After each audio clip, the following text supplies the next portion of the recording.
Jesus Yeah, Christ. baby, we're in. You have wanted that to happen so many times. Yeah, that's pretty sweet. I was afraid it would break the bottle. Where did that go? I don't know, man. I don't You know. have a nice new hole in your wall, though. Yeah, I just had a piece of plumbing equipment laying around in the office, and I decided I was going to open up the beer with it, the bottle of beer. For those who may be new to our show, Cleet has it in his mind that he will never use a bottle opener to open a bottle. So every week we have a bottle of beer. He finds some random blunt object. And today he used some really weird metallic plumbing tool I've never seen in my life. I'm telling once you're able to open up a bottle of beer with a lighter, you can basically use anything after that because that has like the least amount of leverage to work. So after that, everything's easy. Use a screwdriver, whatever you want. He did try a hammer first.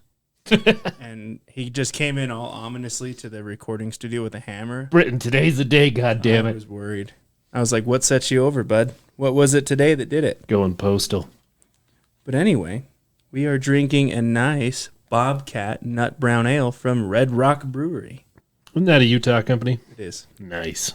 Well, I think it's based in Utah. I think they might be other places, but yeah, it's a good brewery. I like them. We got some good wood-fired pizzas and beer. 6%, and it tastes pretty good. Good. So we did something this weekend, my family and I. So it was my wife's birthday. She turned 30. Happy birthday, Haley. But anyway, my aunt, her mom, had some puppies that she was wanting to home. So we got a puppy. And it's a Great Dane Mastiff mix. So it's a big puppy? It's going to get like 160 pounds. Jesus. Like, it's going to be up to your rib cage just standing. So it's going to be a big dog. So, yeah, we took a dog/horse. That's pretty neat. That's a big dog. I've seen a Great Dane. I was like initially afraid of it. Right. We've only ever had small dogs. Like, that's all we've had is tiny little, like, pugs and little yappy shits. But so we now have a horse in the house. Yeah, I wouldn't want that responsibility. But they act like lap dogs, though. So they're really easy. They just lounge around all day. They're just super huge. Well, rough, motherfucker. Woof, woof, motherfucker.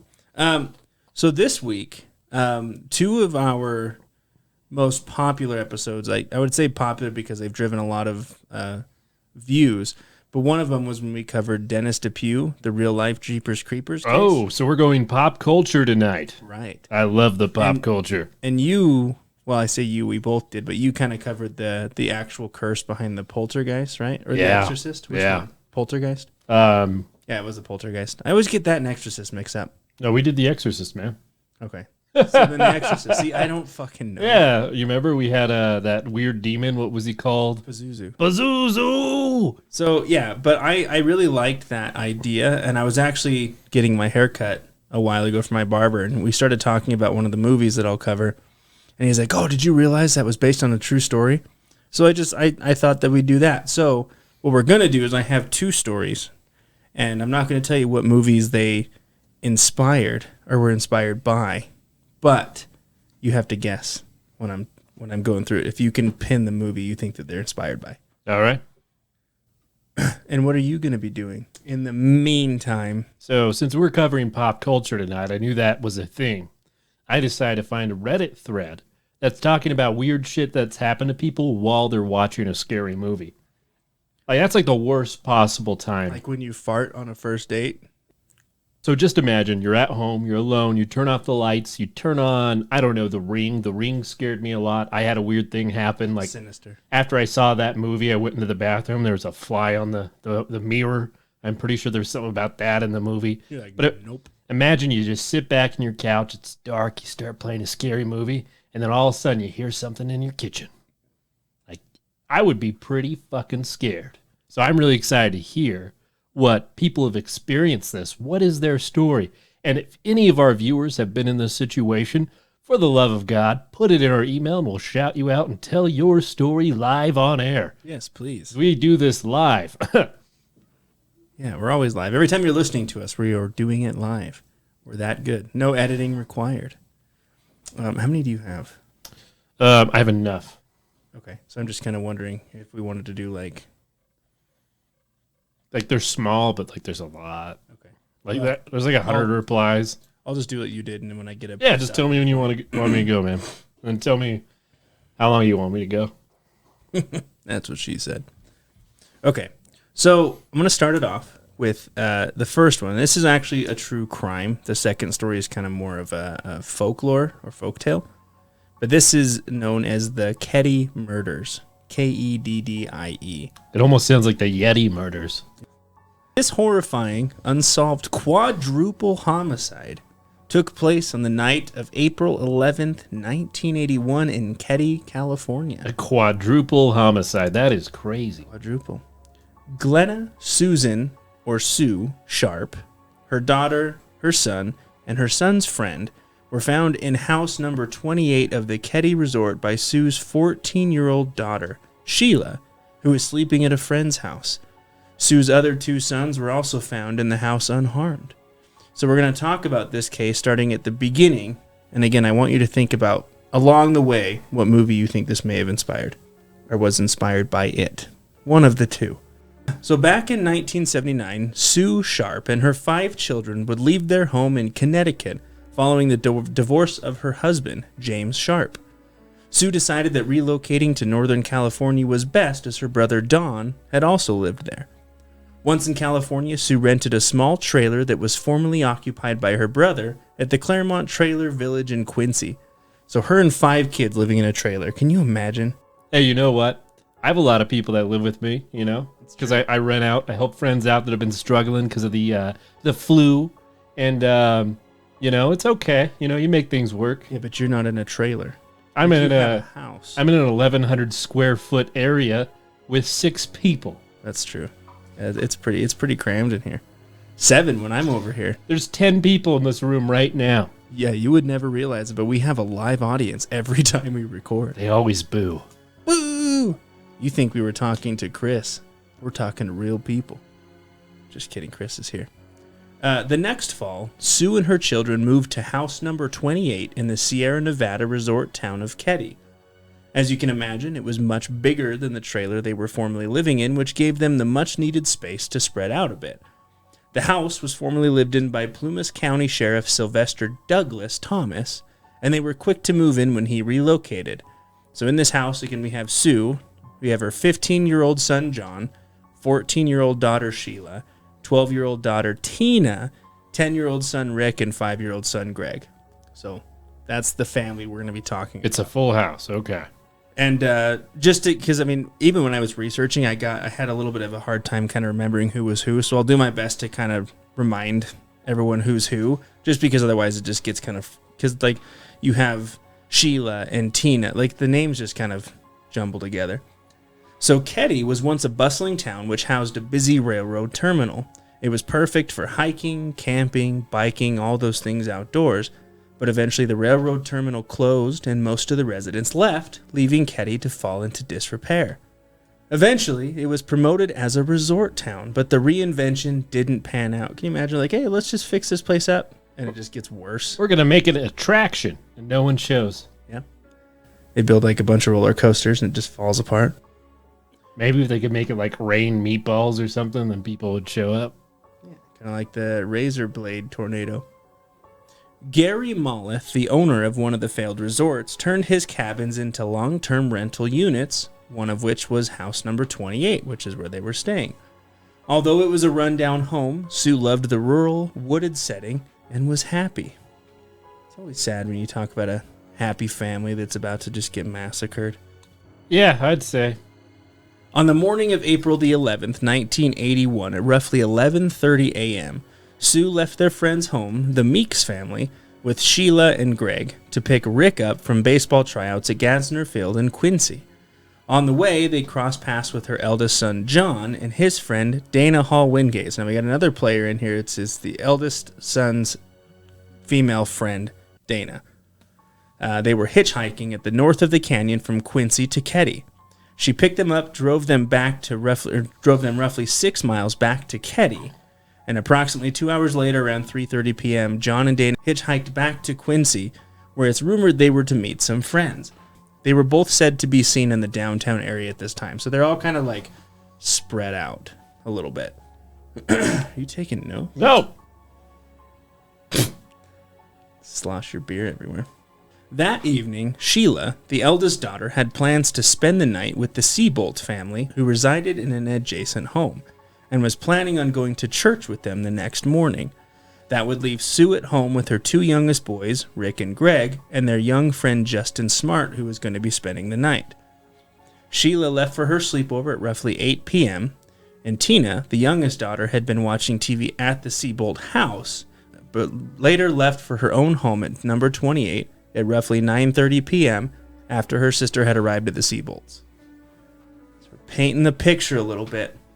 So we're going to stop here before shit gets really crazy, and we're going to pass it over to Clete. All right, guys, let's jump into this.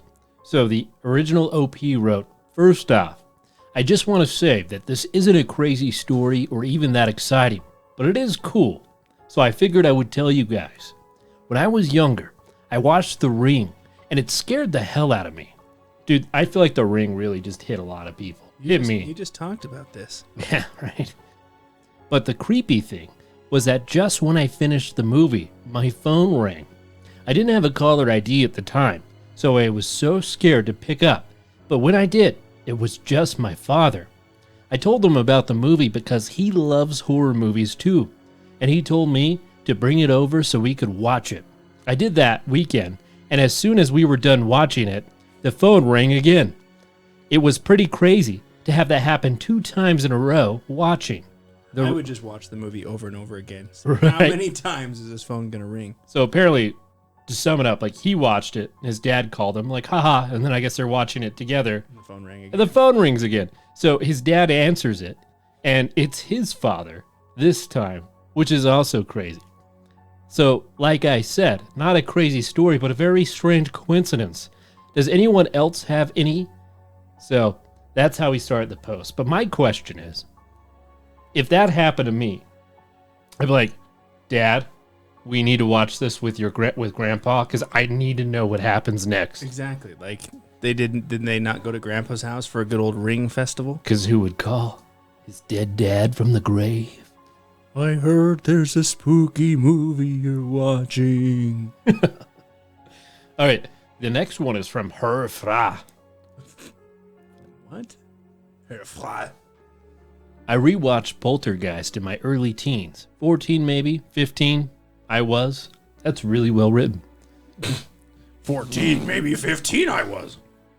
I think you're right. I think that's a Yoda thing. Good for you. I had a photo of me and some friends hanging on the wall. I had the volume turned almost to max. The volume I had turned up, I did. Why would you have? That's just intense. Don't know why. Just had the volume at max. Yeah, do you not watch your horror films just goddamn blasting the speakers? Like, I would be afraid of, like, there's a lot of screaming, like the cops would be called.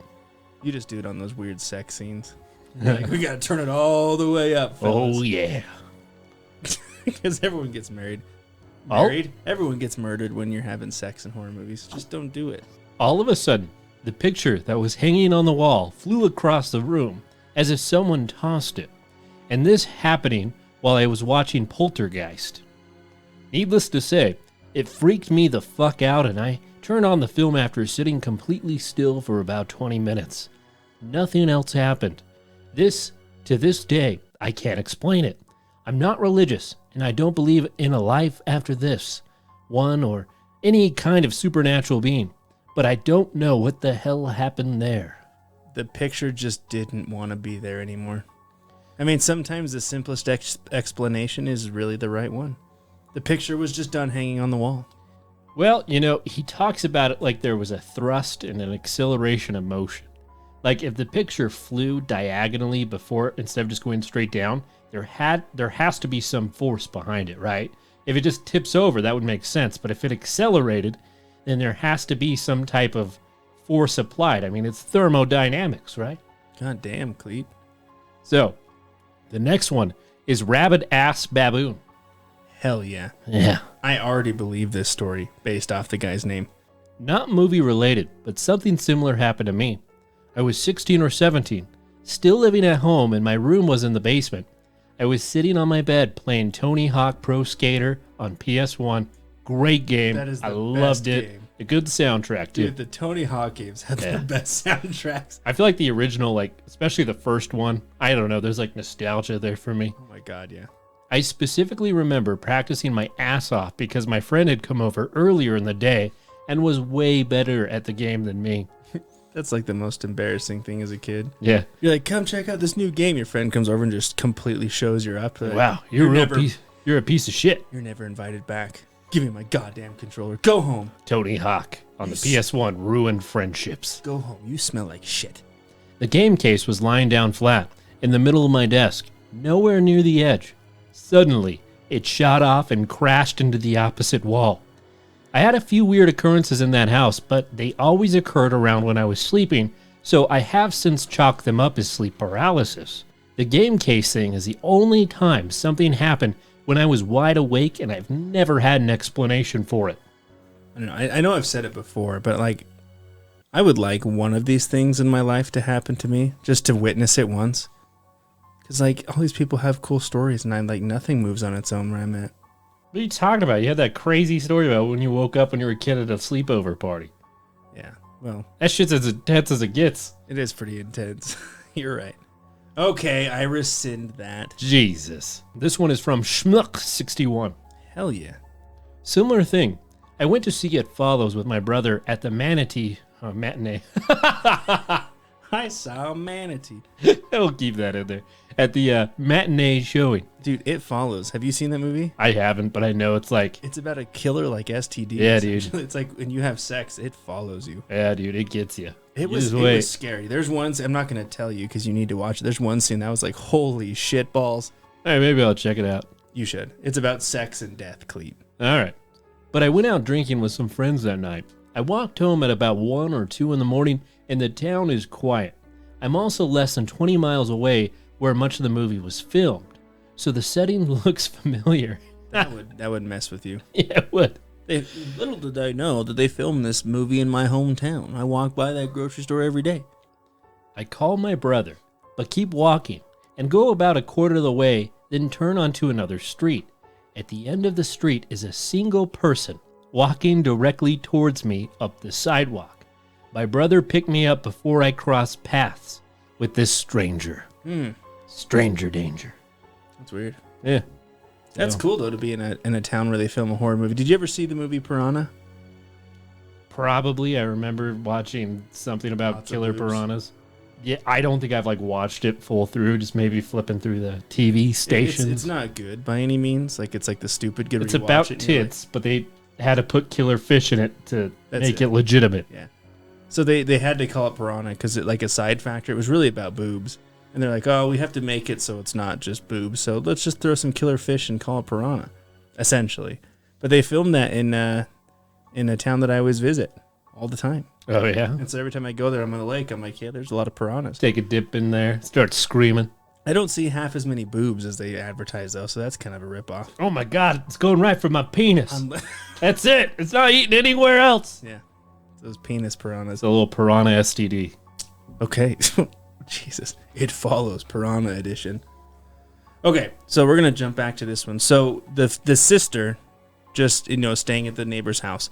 So the next morning at around 7 a.m., April 12th, Sheila, whom had forgotten her church clothes the night before, headed back to her home at number 28 to find a horrifying scene. The bodies of Sue, John, and Dana were found in the living room. They were all bound with medical tape and electrical cords.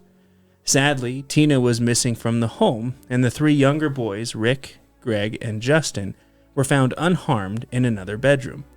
It was originally thought that the boys had simply slept through the incident, but it was later disproven, which we'll talk about here in a little bit. Immediately after finding this grisly scene, Sheila runs back to the Seabolt residence seeking help. Jamie Seabolt was able to get the boys through the bedroom window, but later admitted briefly entering the home via the back door, hoping to find someone alive. This came at the cost of potentially contaminating evidence. What a noob mistake. Wow. It's like, yeah, I just tried to find if someone else was alive. I stepped in a lot of blood, though. You were wrong, but for the right reasons. Exactly. So the murders themselves were extremely violent, and I can only imagine like having to walk in on this scene, especially at such a young age, like Sheila, just I think she was like 11 or something, or 15. Found at the scene were 2 knives coated in blood along with a hammer. One of the knives, which was a steak knife, was bent at roughly 30 degrees. Like they were stabbed so many times that the freaking knife was bent. When the blood spatter analysis had been completed, it was concluded that the murders of Sue, John, and Dana had all been done in the living room. Sue was found lying on her side near the sofa in the living room and was nude from the waist down, gagged with a blue bandana and her own underwear, which was secured with tape. She was stabbed in the chest and her throat was stabbed horizontally. The wound went through her larynx and nicked her spine. Insane, like straight through the freaking neck. That means there was a lot of hate in that. Yeah, it was a hateful murder for sure. On the side of her head was an imprint which matched the butt of a Daisy 880 Powerline BB pellet rifle. There were no indications of sexual assault, but blood patterns did indicate her legs were originally splayed apart, but had been moved back, and her body had been covered with a yellow blanket after the murder. So it's kind of like one of those things where, like, they always talk about, like, it's a hateful murder where it's just, like, so much passion, but, like, they say at the end, if you cover it up, it's kind of like the shame and humiliation, like, you don't want to have to look at it anymore, John's throat had been slashed, Dana had several head injuries, and was manually strangled to death. Both John and Dana suffered blunt force trauma to their heads, which had been caused by a hammer. During the autopsies, it was determined that Sue and John both died from the knife wounds and blunt force trauma, where Dana died by asphyxiation. When asked about that night, Sheila and the Seabolt family, who were next door, reported hearing nothing suspicious or any commotion during the night. Another couple, whom lived in number 16, claimed to be woken up briefly at about 1:15 a.m. from a sound resembling a muffled scream. The house showed no sign of forced entry, and when inspecting for missing items, it was discovered that Tina's jacket, shoes, and a toolbox with a few tools in it had been missing. The phone in the house was taken off the hook, and the cord had been cut from the outlet.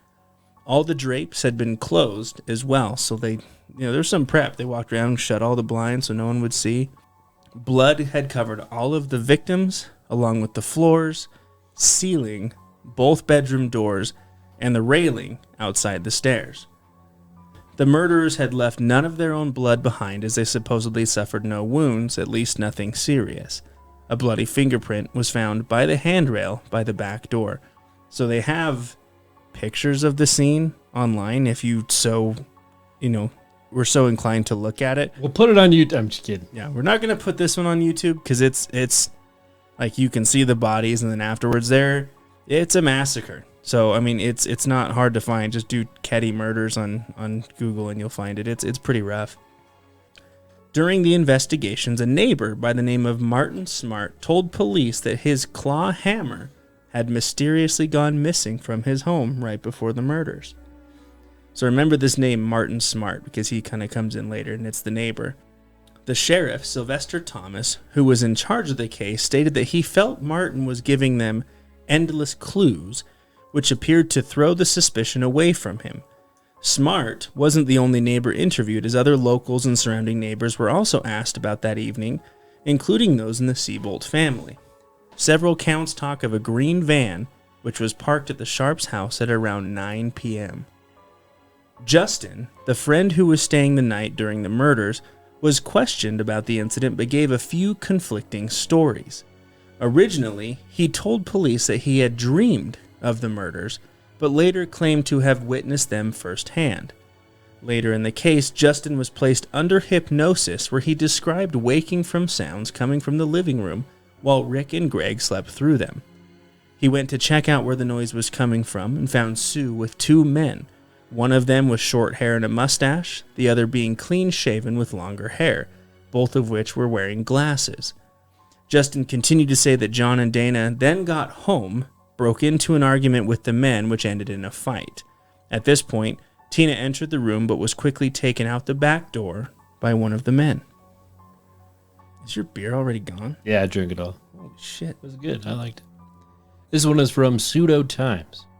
Gonna preface this by saying I lived in a college town and there were some pretty off-the-wall radio broadcasts in the wee hours of the morning.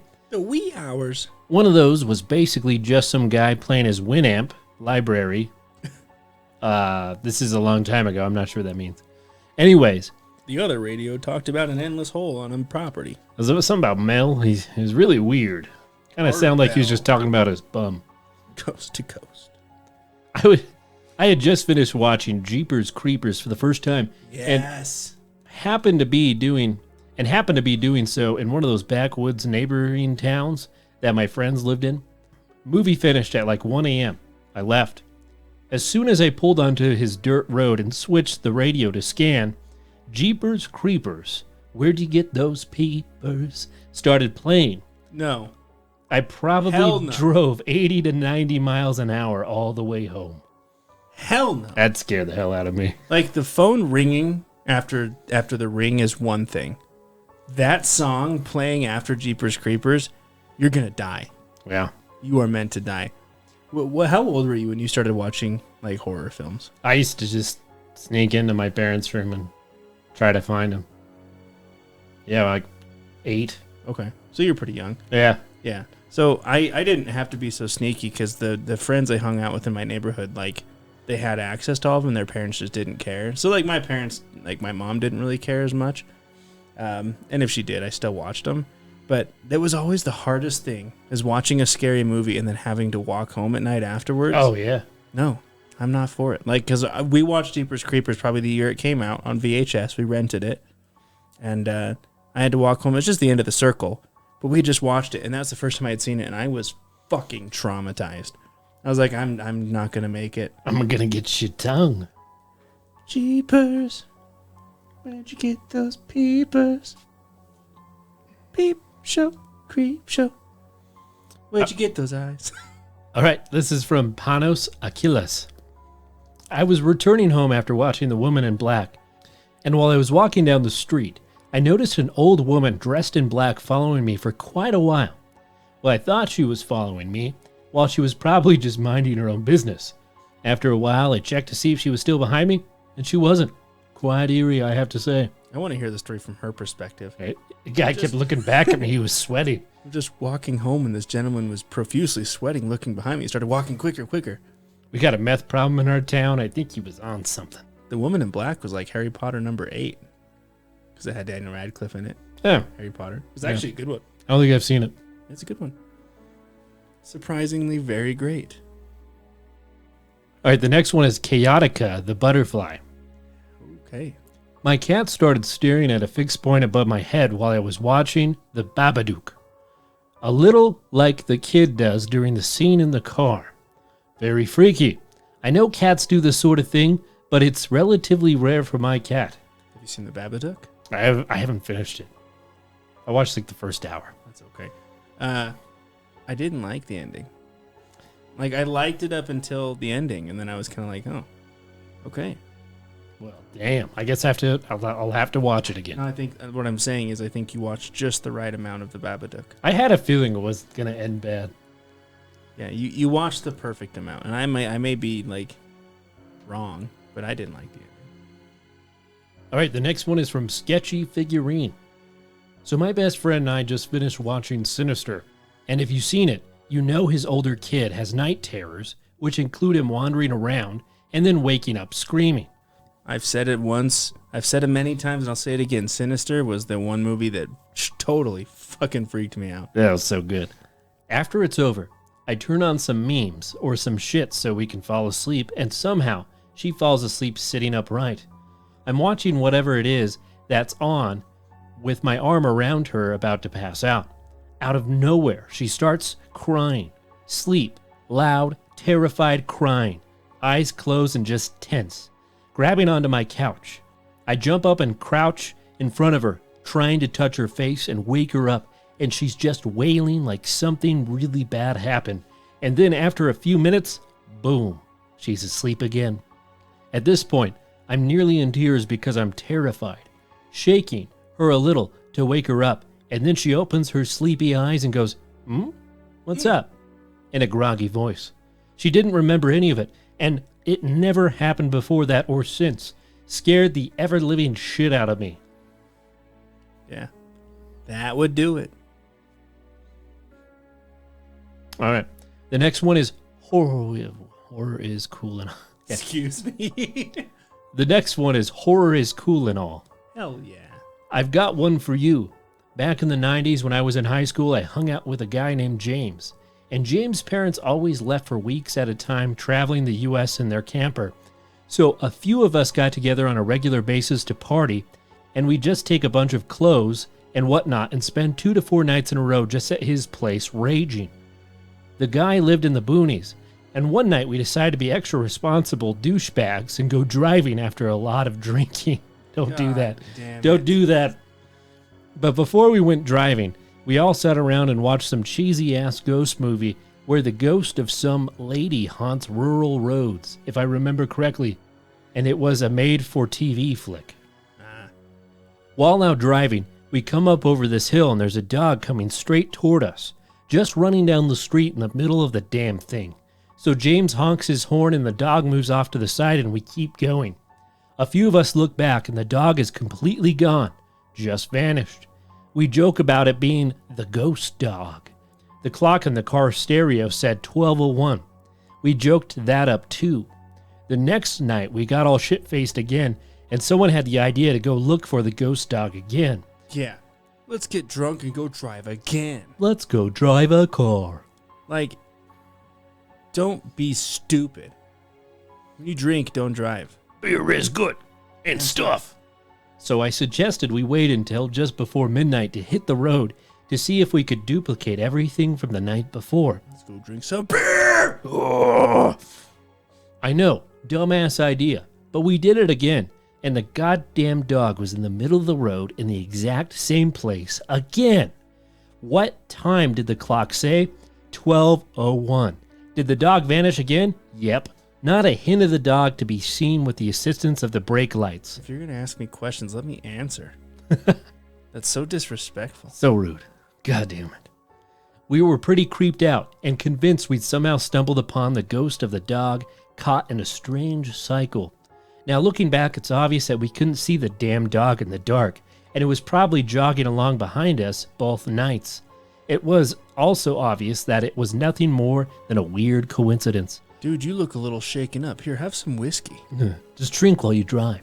Just drink a little bit more. You'll be fine. Do not do that. If you're listening, drive sober. Yeah, if you drink and drive, I will smack you. But when you're mentally challenged, oh no, which we obviously were, a 17-year-old under the influence, you may not stop to think things through rationally. Our stupid asses were convinced we encountered the ghost dog as a result of that goofy movie we all watched. It was pretty wild, I admit it, but it sure as hell wasn't a ghost dog, laughing my ass off. I feel like the movie they watched was Air Bud. You know, he did die from cancer, I think in like 2002. Did he really? Yeah, I was reading like sad facts on Facebook, like through Reddit. Why did you do this to yourself? Yeah, that came up on there. Air Bud died from cancer, guys. And that's the show, people. Okay, so back to these horrible murders. So we were just talking about how the friend Justin who spent the night had dreamed, aka watched the whole thing happen, was placed under hypnosis. So his description of the men resulted in some composite sketches that were drawn up by Harlan Embry. Now Harlan had no artistic ability or any training in forensic sketching. You know, not a sketch artist, did some composite sketches. This was odd because they did have access to the FBI and Justice Department's best forensic artists. So why would they settle with this man who would often volunteer to help the local police? So you drew a stick figure? I just found that really weird. Now the composite sketches are actually pretty wild. You can put those on YouTube. It looked like a stick figure with big tits.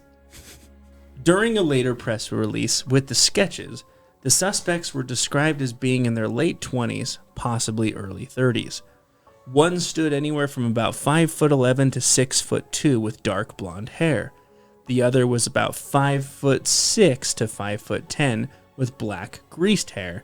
Again, both with gold-framed sunglasses. Rumors began to circulate around the murders, with some saying that they were ritualistic or even motivated by drug trafficking. These were pretty quickly dismissed by Plumas County Sheriff Doug Thomas by informing the public that no drug paraphernalia or illegal drugs were ever found inside the residence.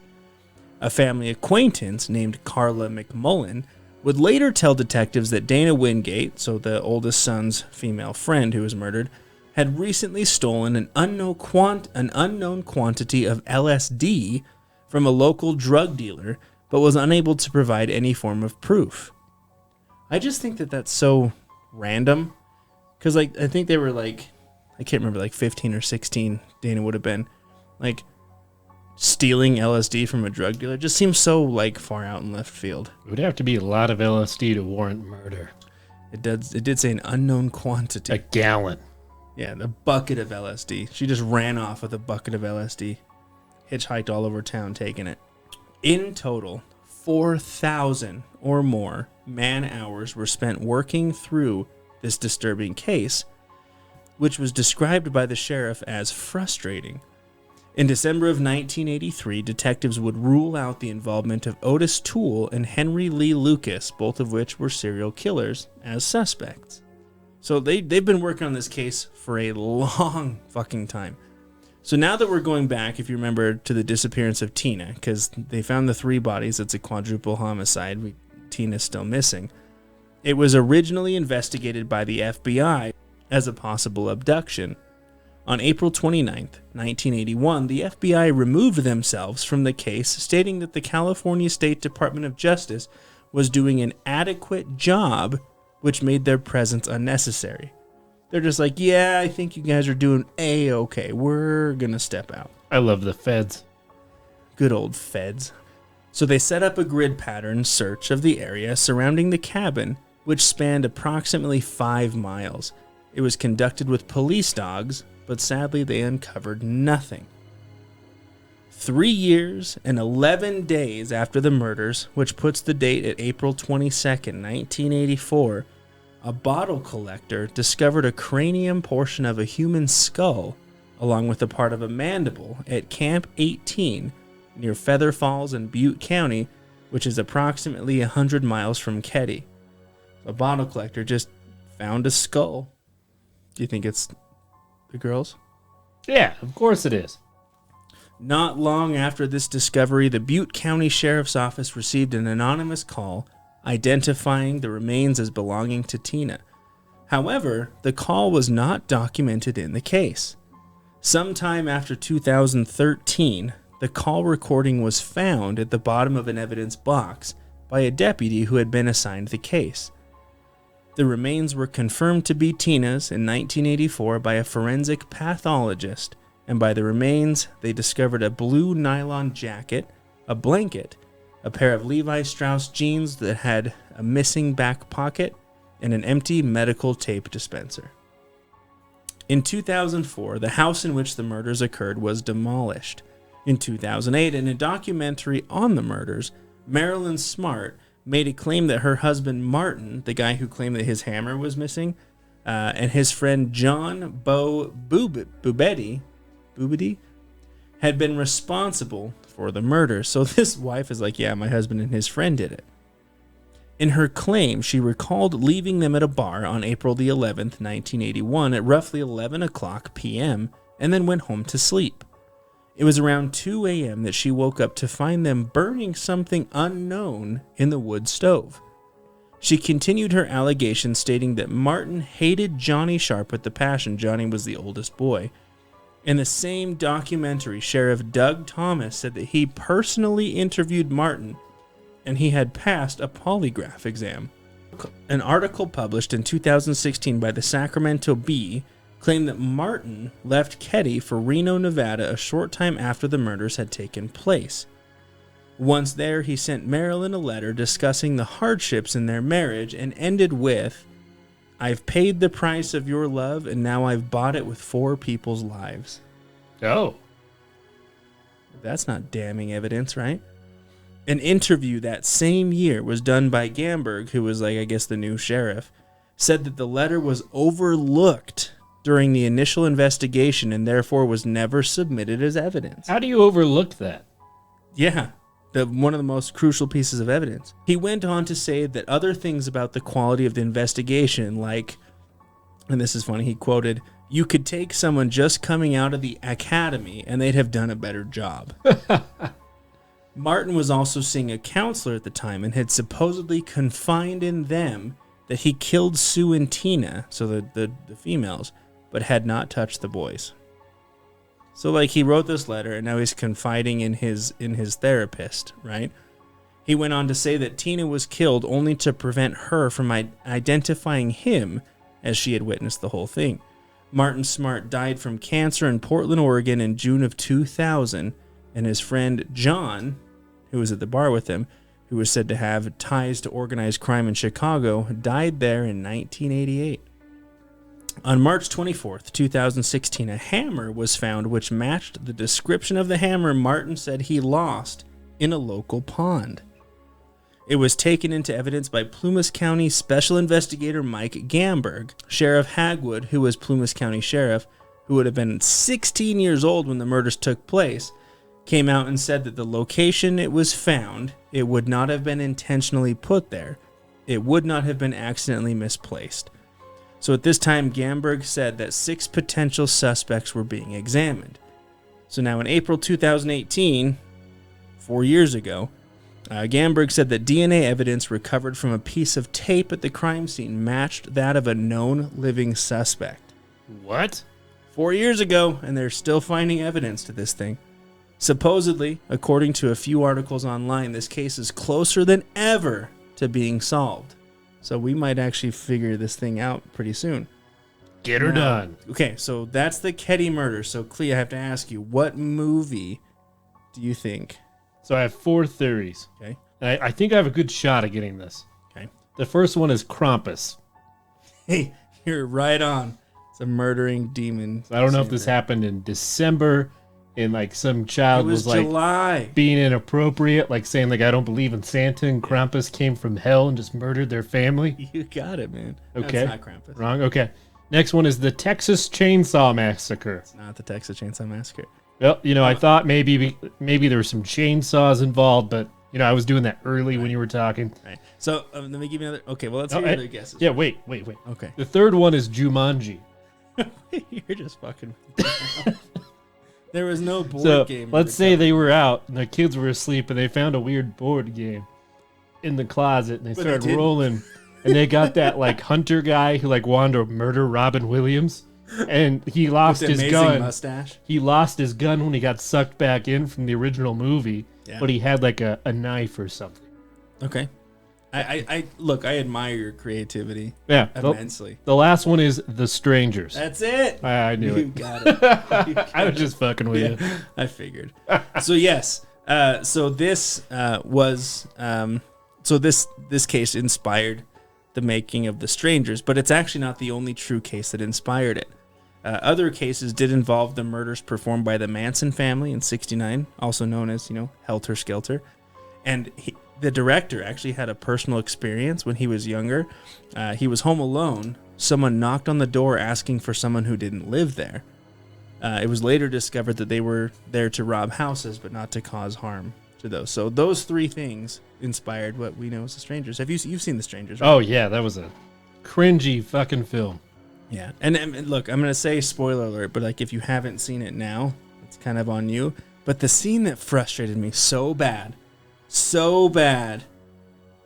hi Buddha, was when the friend showed up and he didn't say a fucking thing. I watched it in theaters. I don't remember it a lot, but sounds familiar. Right. So like the people already in the cabin. Didn't he get shot or something? Yeah, they shot him. They shot his own friend because he's sneaking around not saying anything.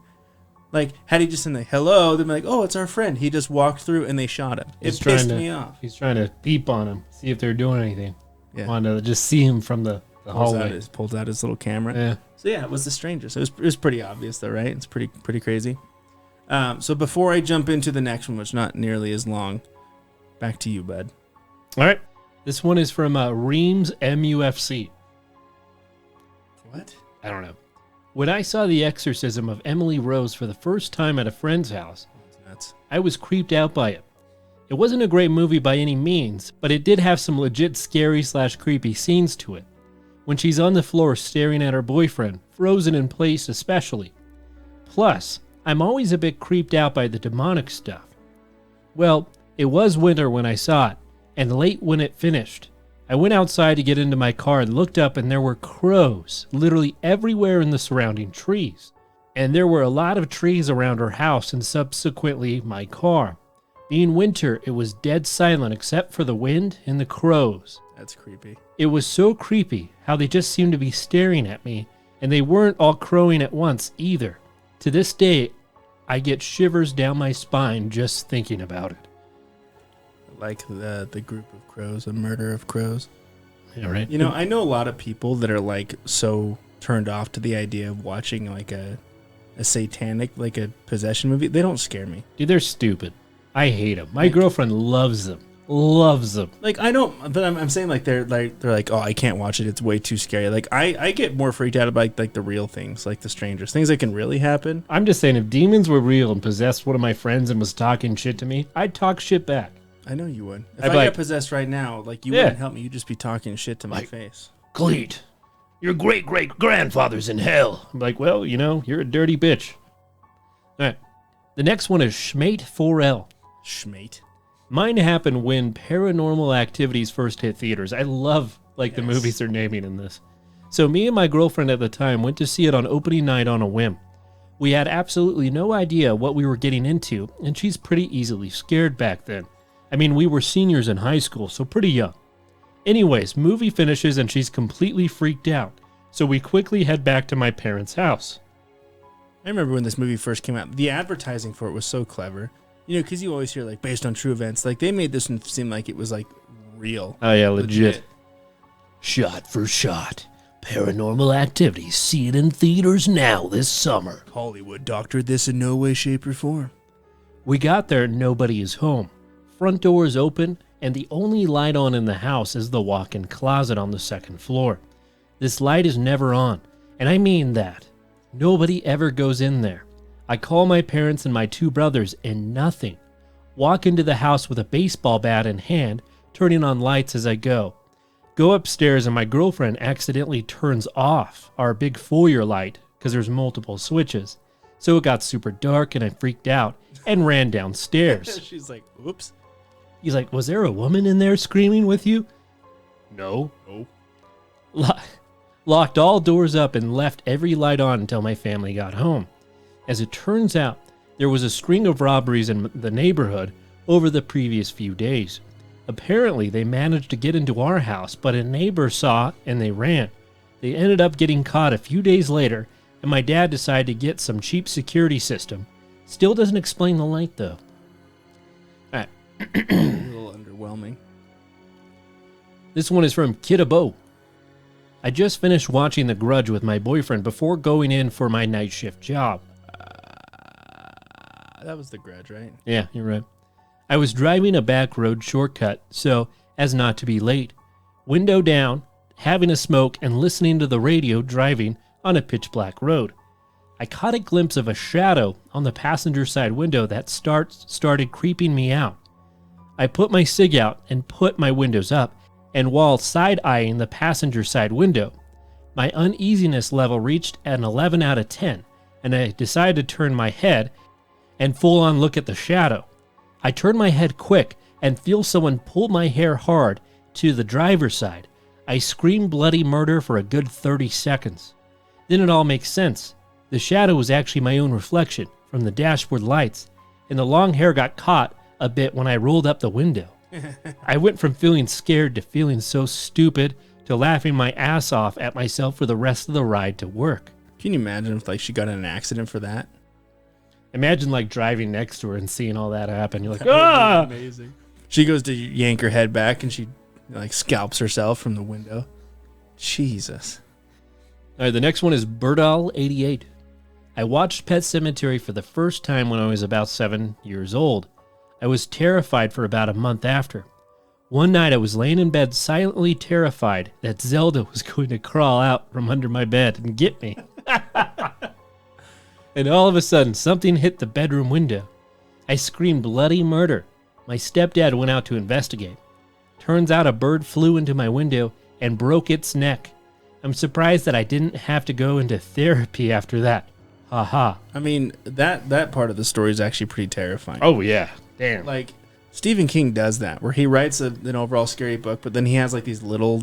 I wouldn't even say it's a little part, but, like, these little other stories in there that are, like, even way worse than the main story. Okay, so we're going to do the next one. And this, like I said, is kind of more of, like, a folk tale, so folklore. So, again, think of the movie that you think that was inspired by this. So this is the legend of Sawney Bean. So the legend of Sawney Bean talks about Alexander Sawney Bean, who was the head of a 45-member clan residing in Scotland during the 16th century. He and his clan reportedly murdered and cannibalized more than 1,000 people over 25 years. So let's jump into the crazy story. So according to the Newgate Calendar, which is a crime catalog in Newgate Prison in London, Alexander Bean was born in East Lothian during the 16th century. His father was a ditch digger, and when Bean attempted to continue the family trade, he quickly realized that he didn't want to do it. It just wasn't for him.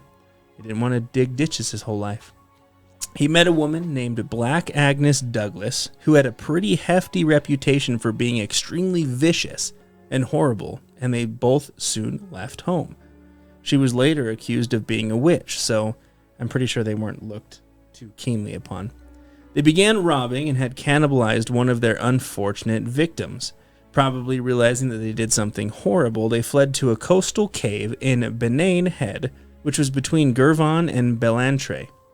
This cave was 200 yards deep and was well hidden from view, as the entrance was blocked by water during high tide. This is where they would reside, unfound, for 25 years.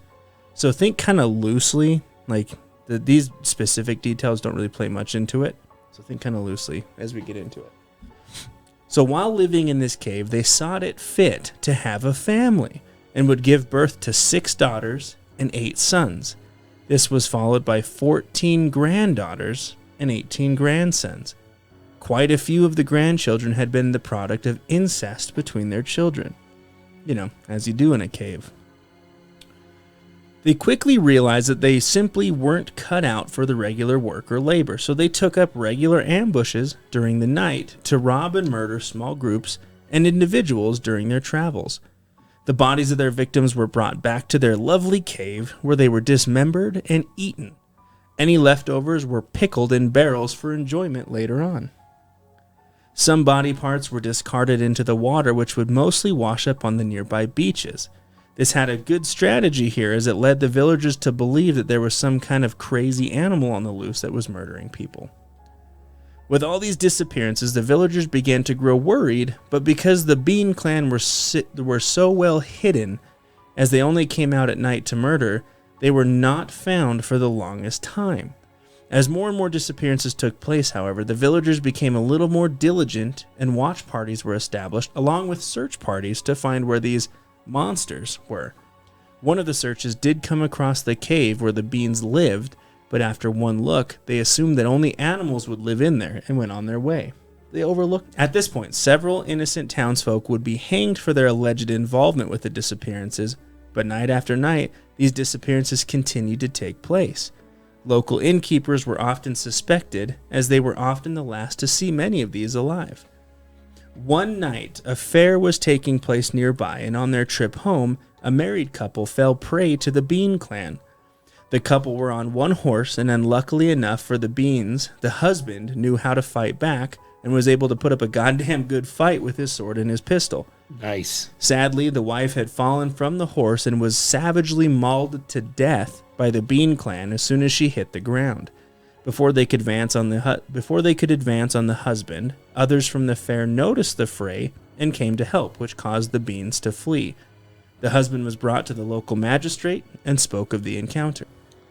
So now that the villagers knew that it was in fact humans that were causing these disappearances, King James VI of Scotland, presumably, in hearing of this, led a search with a team of 400 men and bloodhounds.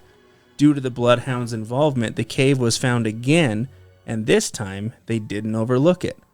Using torchlight, they entered the cave to find the Bean Clan completely surrounded by human remains, including body parts hanging from the cave walls, barrels filled with the pickled limbs, and piles of stolen jewelry and heirlooms from their victims.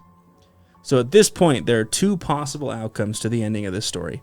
The first and most common told results that the Bean Clan was captured alive and gave up without a fight.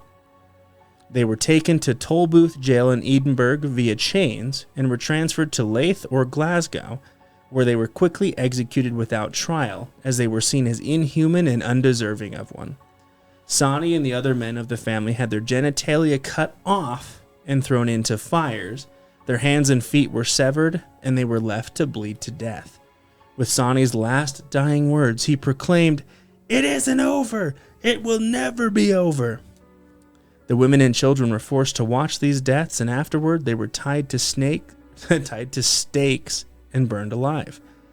The second outcome was that the search party who found the cave placed gunpowder along the entrance to the cave, which caused the Bean Clan to die via suffocation.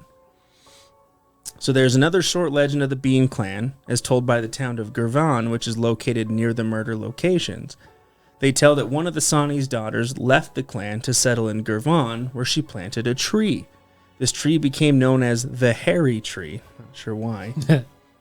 Once her family was captured and exposed and her identity was discovered, angry locals hung her to death from the bough of the Hairy Tree. So, what are your guesses for this? So I'm not as sure as the last one, because I was pretty damn sure it was the strangers. But I did have 4 guesses. Okay. The first one is Robin Hood. It's not Robin Hood. You know, they're trying to rob from the Fed and Eat people. Eat people. I must have missed that part in Robin Hood. Feeding the malnourished. Okay. The other one is The Road. I don't think I've seen The Road. I don't know what that is. I haven't seen either, but it's about like an apocalyptic thing, and you have to walk down a road, and there's a bunch of cannibals. Okay. The Village? No. Fuck. I'm surprised you put that one on there. Yeah, I thought you were fucking with me for a minute. No. M. Night Shyamalan made it. No. I guess I should have done that to you, shouldn't I? So the last one is, and I don't know the name of it. Is it that cave show where they go in the cave and there's that fucking people that can't see? Yeah, The Descent. No. I'm out of guesses. I don't know it. So, like I said, kind of think loosely. Like, I know this story. I know this story 100%. I just didn't know there was a movie made about it. So the movie that they made, again, is loosely interpreted by it. But think of a clan, or a family, if you will, who is extremely the Addams Family. Malformed, and they murder people that are like off the course. The Goonies. In the hills. Oh, The Hills Have Eyes. There God damn you it. go. So again, it's loosely interpreted because The Hills Have Eyes takes the approach of like nuclear radiation fallout, the families, that were there around the bomb testing sites, and they kill everything. So that's what supposedly that's what this story inspired, was The Hills Have Eyes. All right, good story. So that's fun it. stuff. But yeah, so that was pretty wild. So I mean, it's kind of hefty with cannibalism and murder, but anyway, it was a fun episode. I think it's pretty cool. But again, as we always throw it back to you, our listener, please, let us know if you have any subjects or topics, or like Cleet said, if you have any experiences from watching your own scary movies. If some weird occurrence happened, send it to us. We'd love to cover it on the show live. We always say live. We're doing it live. Fuck it. Do it live. Fucking thing sucks. Well, guys, if you're listening to this on YouTube, please like, share, and subscribe. We are just on the precipice of 200 subs, which I think is pretty neat. It's amazing. And as always, thank you for entering the abyss. Until next time.